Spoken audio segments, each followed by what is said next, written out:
on. We got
Thank you, Senators.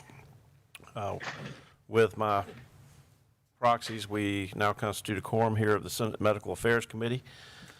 The days and weeks are drawing short, and Senator from Spartanburg has just stepped out. The first question I have for him is whether or not he plans to use his 9 o'clock hour next week.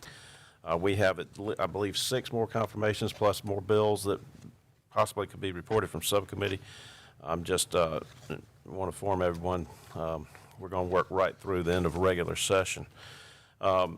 Before us this morning are nominations for Board of Nursing, Mental Health Commission, and Donate Life.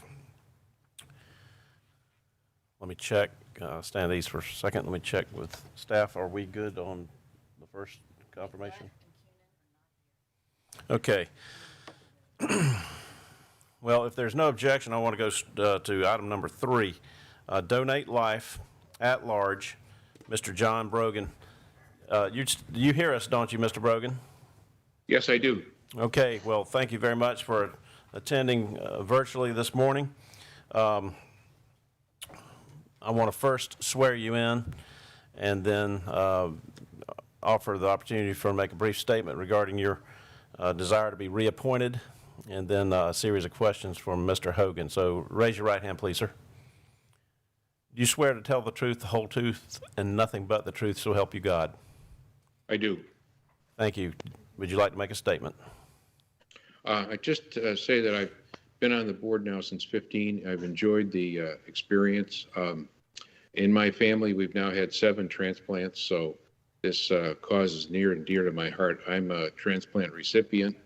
My youngest sister was kind enough to give me a kidney in '82, and I'm coming up on my 39th year as a successful recipient. So anything I can do for the program and for the other people that have been afflicted by this disease, I'm happy to do.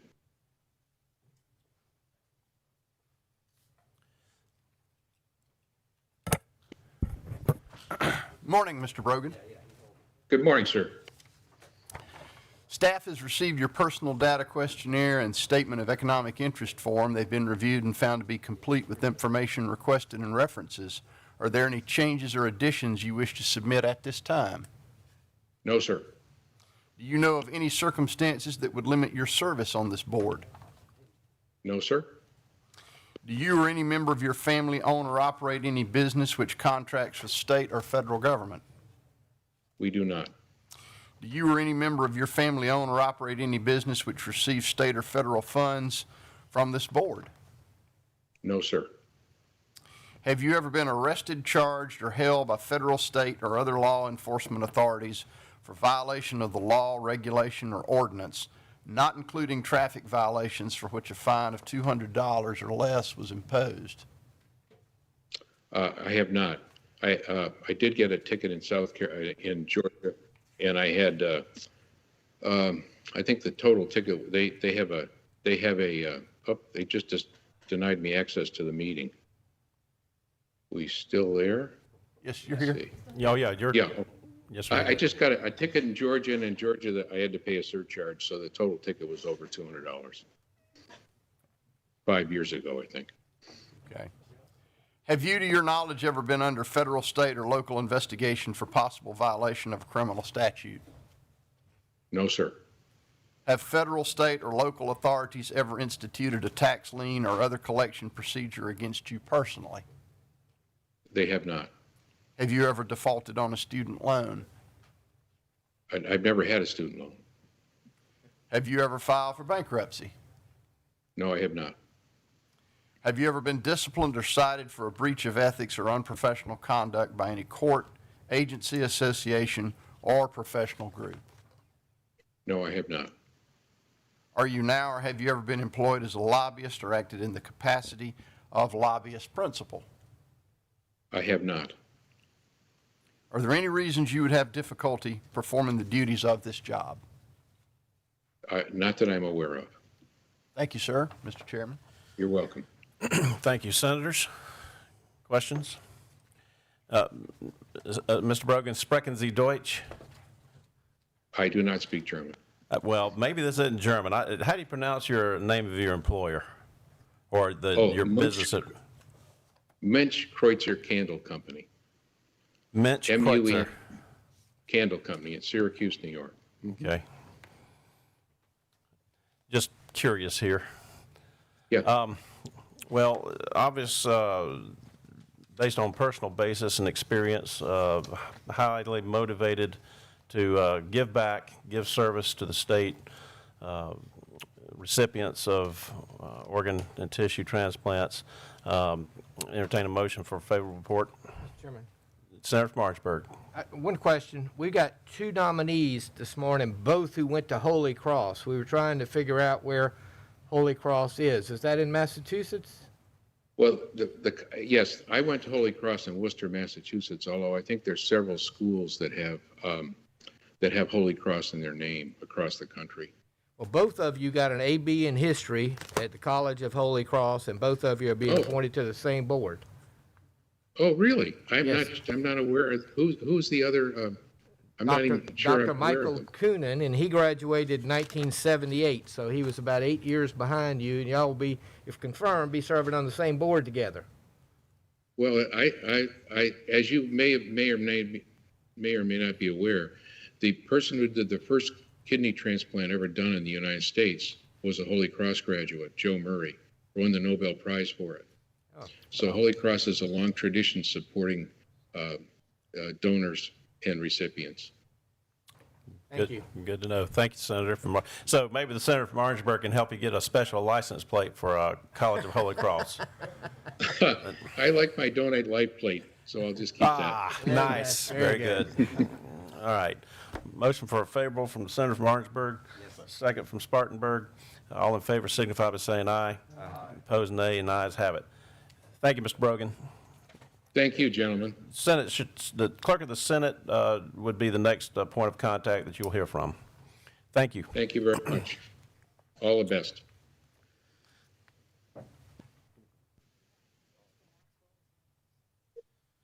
Okay.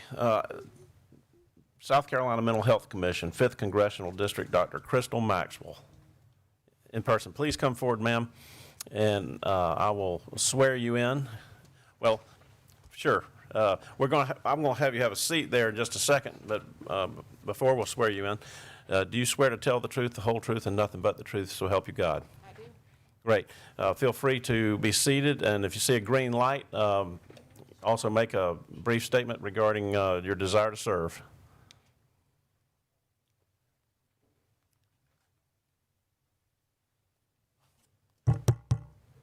We have you now. Thank you. Good morning, everyone. I'm Dr. Crystal Maxwell, and I am very much interested in serving on the Health Commission for Mental Health.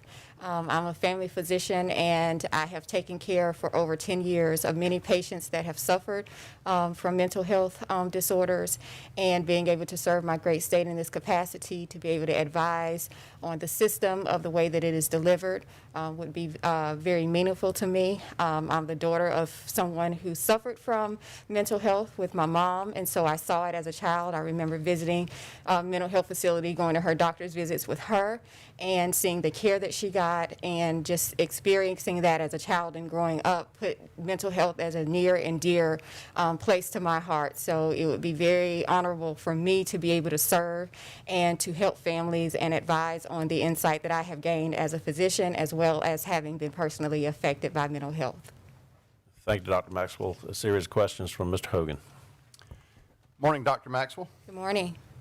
Staff has received your personal data questionnaire and statement of economic interest form. They've been reviewed and found to be complete with information requested and references. Are there any changes or additions you wish to submit at this time? No, sir. Do you know of any circumstances that would limit your service on this board? No, sir. Do you or any member of your family own or operate any business which contracts with state or federal government? No, sir. Do you or any member of your family own or operate any business which receives state or federal funds from this board? No, sir.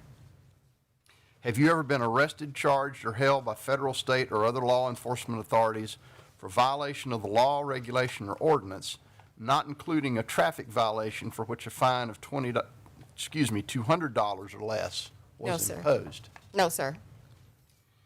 Have you, to your knowledge, ever been under federal, state, or local investigation for possible violation of a criminal statute? No, sir. Have federal, state, or local authorities ever instituted a tax lien or other collection procedure against you personally? No, sir. Have you ever defaulted on a student loan? No, sir. Have you ever filed for bankruptcy? No, sir. Have you ever been disciplined or cited for a breach of ethics or unprofessional conduct by any court, agency, association, or professional group? No, sir. Are you now or have you ever been employed as a lobbyist or acted in the capacity of lobbyist principal? No, sir. Are there any reasons you would have difficulty performing the duties of this job? No, sir. Thank you, ma'am. Mr. Chairman. Thank you. Members? How often does the work with LLR as an expert reviewer, how often are you engaged in that service? Before Or what's the extent of it? How does that work? I if- assume that's, and I apologize for interrupting, I'm thinking BME. This is preparatory work before matters presented to BME?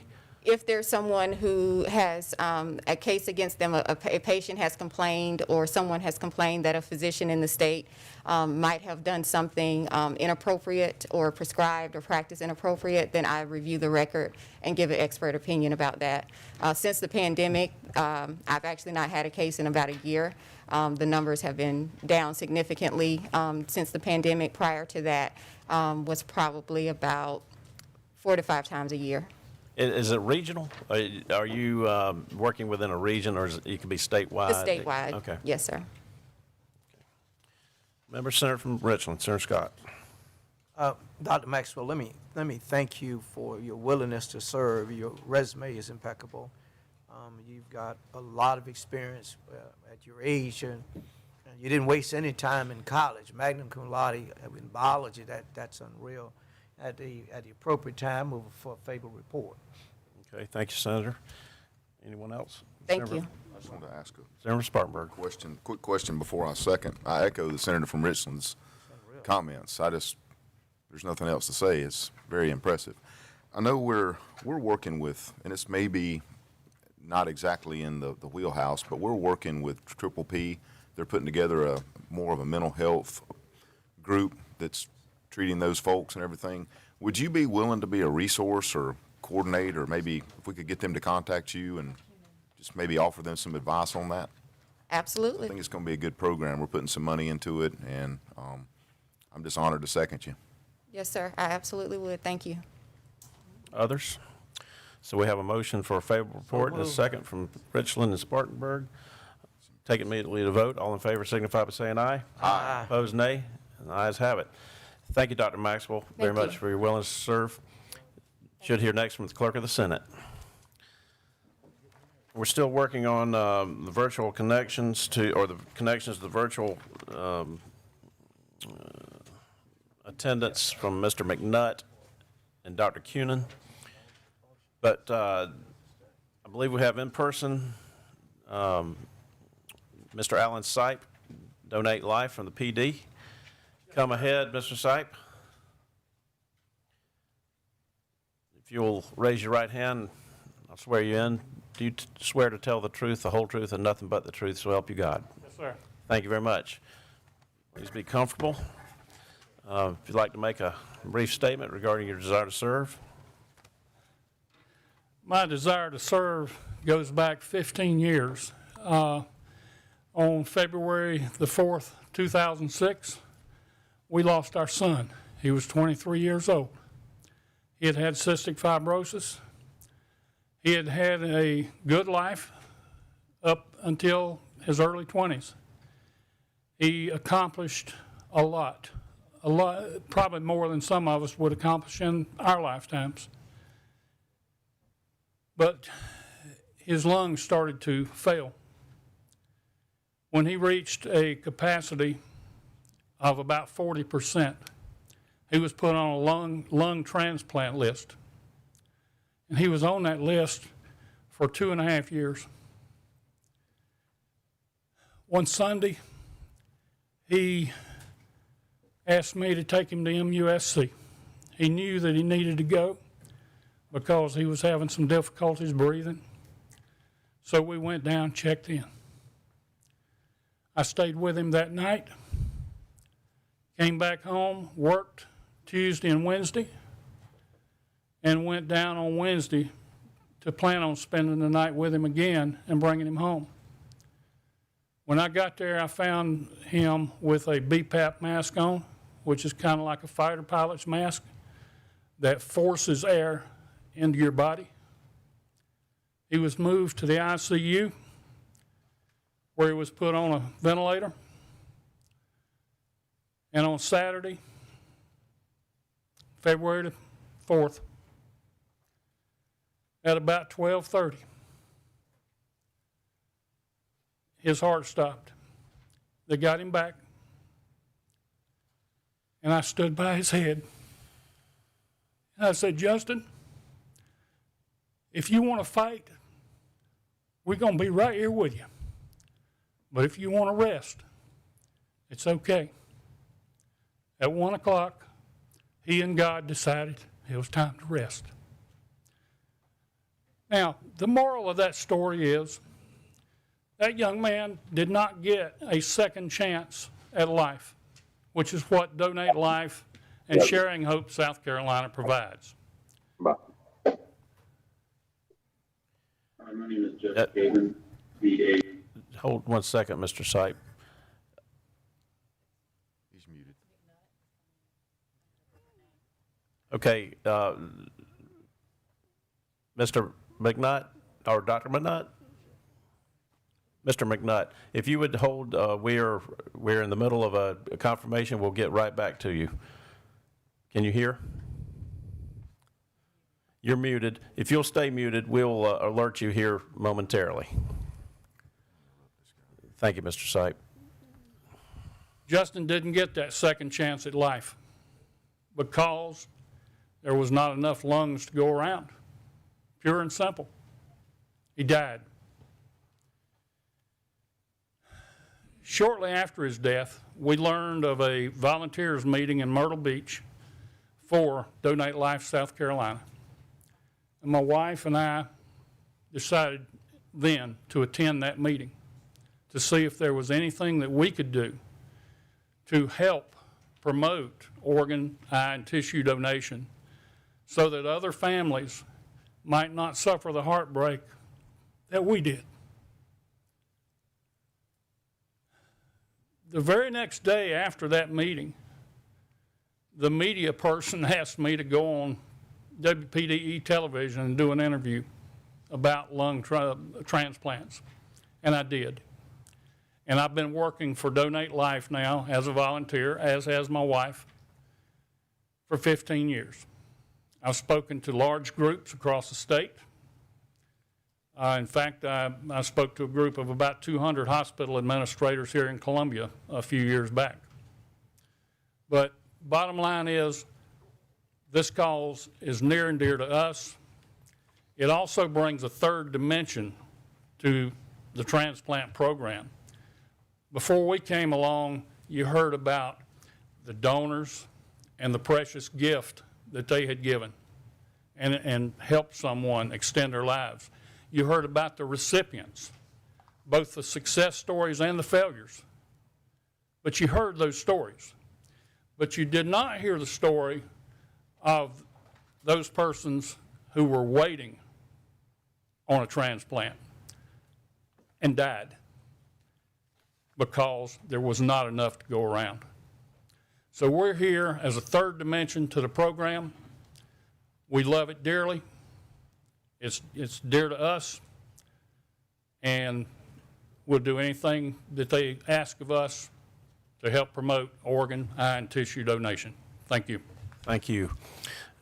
Series of questions now from Mr. Hogan. Morning, Mr. Sipe. Good morning. Staff has received your personal data questionnaire and statement of economic interest form. They've been received and found to be complete with information requested and references. Are there any changes or additions you wish to submit at this time? No, sir. Do you know of any circumstances that would limit your service on this board? No, sir. Do you or any member of your family own or operate any business which contracts with state or federal government? No, sir. You or any member of your family own or operate any business which receives state or federal funds from this board? No, sir. Have you ever been arrested, charged, or held by federal, state, or other law enforcement authorities for violation of the law, regulation, or ordinance, not including traffic violations for which a fine of $200 or less was imposed? No, sir. Have you, to your knowledge, ever been under federal, state, or local investigation for possible violation of a criminal statute? No, sir. Have federal, state, or local authorities ever instituted a tax lien or other collection procedure against you personally? No, sir. Have you ever defaulted on a student loan? No, sir. Have you ever filed for bankruptcy? No, sir. Have you ever been disciplined or cited for a breach of ethics or unprofessional conduct by any court, agency, association, or professional group? No, sir. Are you now or have you ever been employed as a lobbyist or acted in the capacity of lobbyist principal? No, sir. Are there any reasons you would have difficulty performing the duties of this job? No, sir. Thank you, sir. Mr. Chairman. Thank you. Members? Mr. Chairman, Senator from Oconee. just a comment if I could. I've been involved with Donate Life since we did some legislation back when in my House days, and just appreciate you being here today and what you have shared and your involvement with that. And Mr. President, Mr. Chairman, at the appropriate time, I would move for favorable of his nomination to the full Senate. Thank you, Senator. Thank you, sir. Senator from Oconee with the nomination, with the favorable report, and the Senator from Spartanburg with a second. All in favor signify by saying aye. Aye. Opposed, nay. And the ayes have it. Thank you, sir. Justin you. rests, but yet you fight. Exactly. Thank you.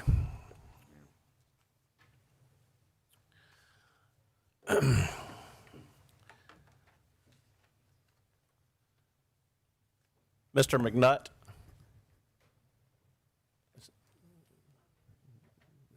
Speak again. I want to see if you're unmuted. Oh, he's still muted. Still muted.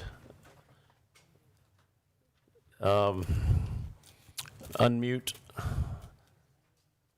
me that there's a little microphone thing. So, Senator Spartanburg, you tell him where it is, please, sir. There should be on the taskbar, there should be a little, what looks like a microphone. It'll have a slash through it. If you'll just click on that, it should be. Okay, can you hear me now, sir? Yes, sir. All right. Thank you for appearing. It's obvious that you were in the workplace. Yes, sir. Well, if you would raise your right hand, I'd like to swear you in. Do you swear to tell the truth, the whole truth, and nothing but the truth, so help you God? I do. Thank you. Would you like to make a brief statement regarding your desire to serve? I believe this is a reappointment. It's a State Board of Nursing. reappointment. I have served on the board since 2011. I've enjoyed my service to the citizens of South Carolina and wish to continue that in this board. Thank you very much. Series of questions for Mr. Hogan.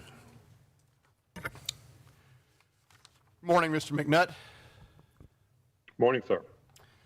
Staff has received your personal data questionnaire and statement of economic interest form. They have been reviewed and found to be complete with information requested and references. Are there any changes or additions you wish to submit at this time? No, sir. Do you know of any circumstance that would limit your service on this board? No, sir. Do you or any member of your family own or operate any business which contracts with state or federal government? No, sir. Do you or any member of your family own or operate any business which receives state or federal funds from this board? No, sir. Have you ever been arrested, charged, or held by federal, state, or other law enforcement authorities for violation of the law, regulation, or ordinance, not including traffic violations for which a fine of $200 or less was imposed? No, sir. Have you, to your knowledge, ever been under federal, state, or local investigation for possible violation of a criminal statute? No, sir. Have federal, state, or local authorities ever instituted a tax lien or other collection procedure against you personally? No, sir. Have you ever defaulted on a student loan? No, sir. Have you ever filed for bankruptcy? No, sir. Have you ever been disciplined or cited for a breach of ethics or unprofessional conduct by any court, agency, association, or professional group? No, sir. Are you now or have you ever been employed as a lobbyist or acted in the capacity of lobbyist principal? The only time I ever did that was when I was state secretary of our professional organization in '97, and we hired a lobbying firm, and that was it. Are there any reasons you would have difficulty performing the duties of this job? No, sir. Thank you, sir. Mr. Chairman. Thank you. Questions, comments? Mr. McNutt? Senator from Anderson. Mr. Chairman, this is really just seeking some advice from fellow senators. I mean, we have. Hold 1 second, Suspend. Mr. McNutt, if it's possible, you've got some extraneous noise there at your place that's feeding back to us. Maybe just your mute button while you hear this question, or we can hear the question as well. Senator? I don't really know if there's any thing here that is any kind of appearance of a conflict of interest. I really don't know, so I'm just seeking the advice of the elder members here. I mean, he's the president of the nurse anesthetist, and of course that's a hot issue that's been before us for several years. So does that impinge upon this in any way, Mr. Chairman? That's all I'm trying to get some advice upon. To the extent that I can respond and offer opinion, I don't think so. He is a spokesman for his peer and his profession, his peers and his profession. I don't know that that creates a conflict that relates to the legislative process. And apparently, what's the term of that? What are you referring to there, Senators? What's the term of office within the CRNA Association? Can you give me a reference point here in our materials? Yes, sir. Yeah. Are you referencing something historical or present? I'm quickly trying to glean through the material.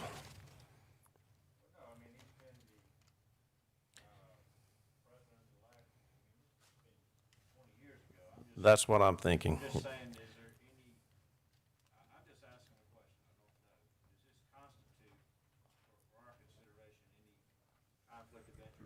far as that legislation is very hotly contested before us, and it's going to be for a while until we get it solved. Well, only from my standpoint, to the degree that any senator wants to raise a question, then it's up to the body to determine the merits and value of the question. Anyone want to respond? Well, Senator from Greenville. Mr. Chairman, perhaps the question should be posed that should you be selected to be appointed, would you in any capacity use that position to lobby for the passage of a bill that may be before us? Mr. McNutt, I believe the senator from Greenville actually posed and directed the question to you. Did you hear it? Yes, sir. As a clarification, I was president in 1997, but there would be no lobbying on my part for any lobbying stuff. Okay. Senator from Anderson, I think that's satisfactory. No, I think it's good to raise it because, as you know, we're always heavily engaged, it seems, in the legislative tug of war there within the realm of the anesthetists and anesthesiologists. So thank you for the question, and thank you for your candor as well, Mr. McNutt. Will of the committee. Have a motion for a favorable and a second. All in favor signify by saying aye. Aye. Opposed, nay. Ayes have it. Thank you, sir. Appreciate your participation with us. I know you got a lot on your plate. Thank you very much. Thank you, sir.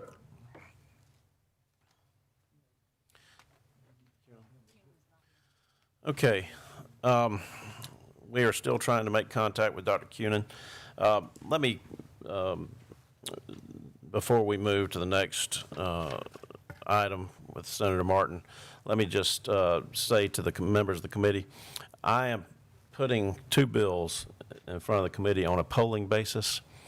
We'll even start circulating them here this morning. Let me just say the bills that you're going to see are not before you because they're easy. They're really before you because they're drawn and sponsored by members of the committee. So certainly for the sake of the committee members that have an interest in these matters, it's before you. But again, I iterate to you, and I've spoken with both of these sponsors. It's the senator from Clarendon, Senator Johnson, the senator from Charleston, Senator Kempson.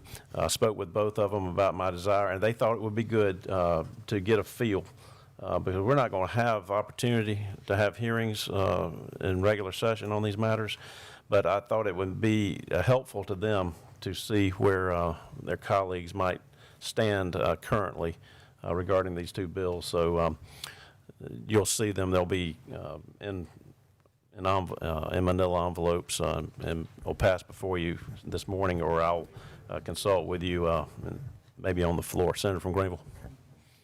Thank you, Mr. Chairman. Would that be for the intention of just getting them to the calendar, or getting to the calendar and having them dealt with this year? Well, for my purposes, I'm polling them to see what the will of the committee is.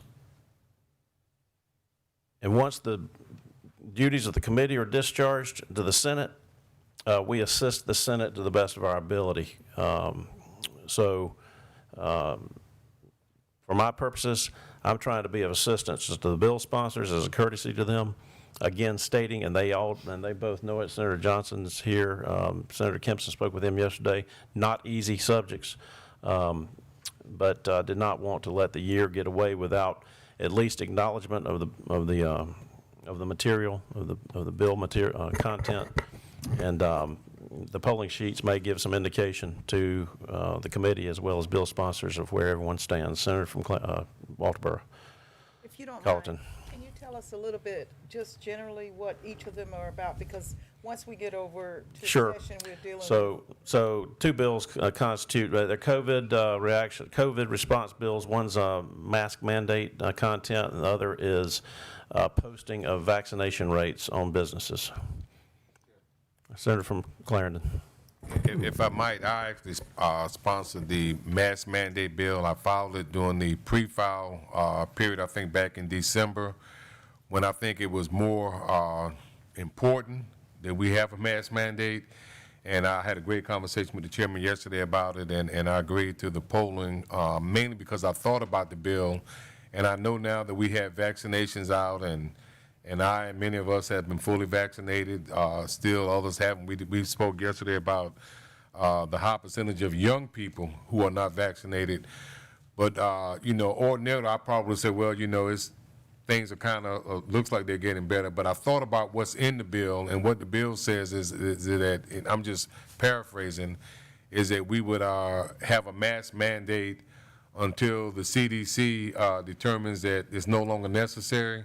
And that's why I thought I would keep it in there, because I think the CDC has a lot more knowledge and expertise in this field than we do. And I felt like they still have not said that we don't need to have a mask mandate. So I thought it was good to kind of, if it had not been for that, I probably just said no need to pull it out or whatever. But it's still all about safety and making sure that we follow the advice and the expertise of the scientists and the medical professionals. Thank you.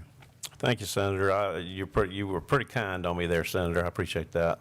I'll bear it on my shoulders that we might possibly and very well could have had more timely conversation as a committee, and I'll bear that on my shoulders. But thank you for your graciousness there, Senator. And again, Senators, if you'll just be aware that these polls will be in front of you over the next several session days. Yes, sir. Senator from Spartanburg now has the subcommittee that handled the bills coming before us. Senator from Spartanburg, Senator Martin, S-264. Thank you. Just want to recognize my good friend Ken Price and Senator Peeler's constituent and the gentleman who brought this bill to our attention, and I want to thank Senator Bright Matthews for filing this bill. We had this in subcommittee last week, and I believe the only change we made was to move to voc rehab. That was the only amendment we did. Was that the only amendment we did, or was it more? Mr. Chairman, Senator Martin, that is correct. In response to that, I had legal counsel draft for us, and you see two different versions of an amendment. The first one I would call, for lack of a better term, I would use the term strict construction, because that simply just moves it to voc rehab. The second one is based upon recommendations received from voc rehab. So you'll see the highlighted areas that it takes into account a little bit more in version 2. So I presented both of them here for the body this morning, Mr. Chairman, so y'all could make preference of. And then, but your recommendation will be we would need to do both amendments. Well, no, sir, you'd have to do one or the other. Okay, which one would you recommend that's encompassing what we need? Well, The second amendment? They both encompass it, Senator. Like I said, one of them is minimal in its approach, and the other one is more tailored to what voc rehab preferred in an amendment. Well, I mean, I don't think there was really any opposition in subcommittee, No, and that sir. we were kind of leaning toward doing what voc rehab wanted to get it implemented. So I believe that the program's going to work. This Disabled Self-Employment Development Trust Fund is not going to take any taxpayer dollars. It works on donations and allows businesses to contribute, and it lets people who really want to work and don't want to be on the system, it allows them to get out and start a business and be productive and make their own money. So I think it will behoove us, if we're asking voc rehab to work on it, to take the amendment that they're most likely not to have any opposition with, and they'll actually help us get this program off the ground. Mr. Chairman, Okay. That's what I would recommend. I would second that. I think I had a brief conversation with voc rehab. There's some federal requirements and things that they have to operate under to make sure that they're in compliance, because really the SC voc rehab, why it's a state program, it's really us administering a federal program. So I agree and would second the motion from the chairman of the subcommittee. Okay. So right now, before discussion, I'd like to, if there's no discussion, I'd like to adopt that amendment, Okay. Second one, right? the second one. So any objection to the adoption of the second amendment in the tab? Hearing none, so ordered. Senator? And then that's pretty much it. The program's going to work. Voc rehab is going to help us. Again, it's not going to cost the taxpayer any money, but I think it's a really good program to help folks like Mr. Price that want to start a business and not be dependent. So if there's no questions, All right. I'd move favorable report. All right, so we have a motion for a favorable amended. report as amended, and second. Further discussion? Hearing none, we'll take it immediately to vote. All in favor signify by saying aye. Aye. Opposed, nay. And the ayes have it. Mr. Chairman? Thank you. This bill is now reported to the full Senate floor, correct? That's correct, yes, sir. Thank you. Try to have it read today if at all possible. See if we can. Depends on how many times we can get back in that box. All righty. All right. Seem to do that well at the end of session. Yes, sir. Item number 7, tab 7, S508. Again, Senator from Spartanburg. Yeah, I did chair this subcommittee. I was going to yield to the senator from Orangeburg, but it's my understanding that, and I wasn't aware, there was some issues in this for a do not resuscitate order for children. There were some issues that came up from, was it South Carolina Citizens for Life? They brought an amendment to make sure that we didn't do anything there, and we tightened up the definition of, we used terminal. I think it was serious illness the way it was done, but we used the word terminal, so it was actually defined in medicine. The doctors really, I don't know that it was both sides, but doctors kind of that you might think would be on two different sides of an issue, they all agreed that using this terminal was more medically defined instead of just using serious, because someone could have a serious illness but could still live for 5, 6, 7 years, and we wouldn't want them to be a part of that. But the terminal, it was, right here's the definition: incurable or irreversible condition within reasonable medical judgment will cause death within a reasonable short period of time without the administration of life-sustaining treatment. And what I didn't know as I was hearing the testimony is some of these parents with the children, EMS, and I wish the senator from Orangeburg was here, but EMS, their duty is to do everything possible to save a life.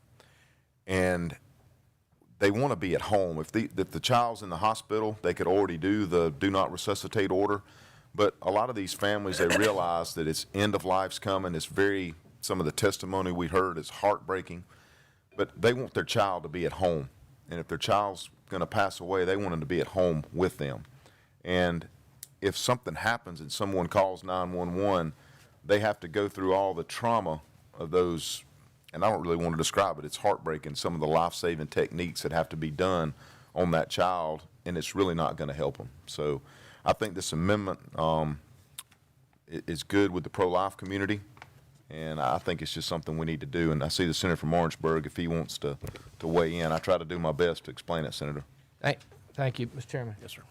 I started off my comments in the meeting by thanking you profusely for that wonderful gesture 2 years ago when you put me on the statewide committee to study over the break, and every month that year we had to have meetings to study palliative care. And I know that may sound facetious, but I actually learned a lot, and I got to engage with the community that deals with long-term suffering. Sometimes it's related to cancer, but many other things. And within the pediatric realm, this became one of the issues that we highlighted in that report that I hope people, I know the pandemic kind of interrupted that report, but there are a lot of takeaways from that report that we hope to enact, and this is one of the measures that came out of that. And the Senator from Spartanburg is absolutely correct. These are very difficult decisions that these parents are making, and when they finally realize that the end is near, they would much rather have their child at home with them than in the hospital, and they need these do not resuscitate orders so that they can have that comfort that something won't happen and a 911 just shows up. Because if the EMS show up and they don't have this order, they take them to the hospital, and then the whole thing is the end of life is not the one they planned for their child. So we did adopt some amendments that were suggested by the pro-life community that nobody really, there's no objection to those at all. And those, I guess we need to adopt that amendment that's in this package. All right, so that's in the form of a motion. Having a second, all in favor signify by saying aye. Opposed, nay. All Move right. favorable report is amended. All right, we have a motion for favorable report as amended and a second. Any further discussion? Hearing none, we'll take immediately to vote. All in favor signify by saying aye. Opposed, nay, and the ayes have it. Okay, thank you, senators. You know, Senator from Orangeburg, you may find an opportune moment over the next several weeks, a couple of weeks, to just inform the body again as to the work of the Palliative Care Study Committee. Senator from Anderson, Senator Gambrell, I believe you had a bill in subcommittee. We did. Item 8. Thank you, Mr. Chairman. It's H3222 deals with tire waste tire facilities. It kind of tightens up the requirements on these type facilities. We've had two instances I know of here in South Carolina, one in the Low State and one in our area, where it's pretty much trying to tighten up and the bad players. The exit of the bill, it adds gross negligence or recklessness on top of being willful. It also gives DHEC the ability to promulgate regulations and do the inspections. There are also some penalties involved if they find out that they're not doing what they're supposed to do. They receive a first warning is like 7 days to clean it up. Second day is 21 days. And then after that, they're removed from the waste tire facility list. The biggest question that came out of subcommittee, we had no testimony. I did have our friends at DHEC there to answer a few questions. My question was, does this put any kind of burden on your local tire dealers? And we were told that it does not. it actually makes it better. Everybody knows the $2 they charge you for getting rid of tires. I think this actually gives them a vehicle where they can get $1 of it back. And if Mr. Hogan's got anything to add, we'll sure lean on him. But it was reported out unanimously favorable. Okay, No thank you, Senator. So, Tires. in conversation with the bill sponsor, Representative Davis, Berkeley, I just gathered this is not a widespread problem, but where it is a problem, it's been acute. So no questions or comments from members of the committee? Senator from Greenville. Thank you, Mr. Chairman. As you know, we've been on the budget all week and extremely busy, so I hadn't really had a time to delve into this. It talks about the department promulgating regulations. Is that LLR? Which department are we talking about? This DHEC. DHEC, okay. Yeah, I just, Mr. Chairman, with the